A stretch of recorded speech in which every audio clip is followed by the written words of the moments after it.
വരയാടുകളുടെ പ്രജനനകാലത്തെ തുടർന്ന് അടച്ചിട്ടിരുന്ന ഇടുക്കിയിലെ ഇരവികുളം ദേശീയോദ്യാനം ഇന്ന് തുറക്കും.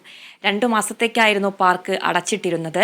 മധ്യവേനലവധി ആരംഭിച്ചതോടെ മൂന്നാറിലേക്ക് എത്തുന്ന സഞ്ചാരികളുടെ എണ്ണത്തിൽ വർധനവുണ്ടായിട്ടുണ്ട്. സഞ്ചാരികളെ വരവേൽക്കാൻ ഇരവികുളം സജ്ജമാണെന്ന് വനം വകുപ്പ് അറിയിച്ചു.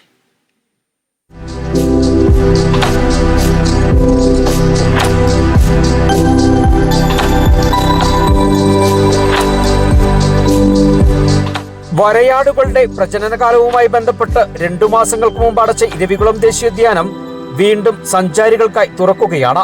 ഇന്നു മുതൽ ഉദ്യാനത്തിൽ സഞ്ചാരികളെ പ്രവേശിപ്പിച്ചു തുടങ്ങും. രാവിലെ 8 മുതൽ വൈകിട്ട് 4 വരെയാണ് സഞ്ചാരികൾക്കുള്ള പ്രവേശന സമയം. ജനുവരി 31 മുതലായിരുന്നു ഉദ്യാനം അടച്ചത്. പുതുതായി പിറക്കുന്ന കുഞ്ഞുങ്ങളുടെ സുരക്ഷ ഉറപ്പുവരുത്തുന്നതിനാണ് എല്ലാ വർഷവും ഈ കാലയളവിൽ പാർക്ക് അടച്ചിടുന്നത്. ഈ സീസണിൽ ഇതുവരെ 80-ലധികം വരയാടിൻ കുഞ്ഞുങ്ങൾ പിറന്നതായാണ് അനൗദ്യോഗിക കണക്ക്. ഏപ്രിൽ പകുതിയോടെ ഇത്തവണത്തെ വരയാടുകളുടെ സെൻസസ് നടത്താനാണ് വനം വകുപ്പിന്റെ തീരുമാനം. ഇരവികുളം ദേശീയോദ്യാനം സഞ്ചാരികളെ സ്വീകരിക്കാൻ സജ്ജമായെന്ന് റേഞ്ച് ഓഫീസർ നിതിൻ ലാൽ പറഞ്ഞു. ഫെബ്രുവരി 1 മുതൽ മാർച്ച് 31 വരെ വരയാടുകളുടെ പ്രജനനവുമായി ബന്ധപ്പെട്ട് നമ്മൾ ഇരവികുളം നാഷണൽ പാർക്ക് അടച്ചിട്ടിരിക്കുകയായിരുന്നു. അപ്പോൾ സഞ്ചാരികൾക്ക് വേണ്ടി വീണ്ടും ഏപ്രിൽ 1-ന് ഇരവികുളം നാഷണൽ പാർക്ക് തുറക്കുകയാണ്.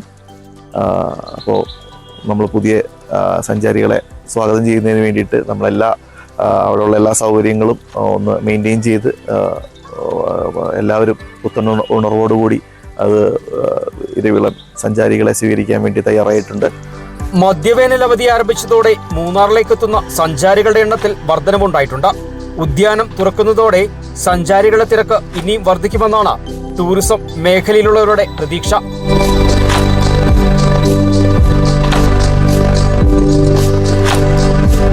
Bineesh Antony, Kerala vision news, Idukki.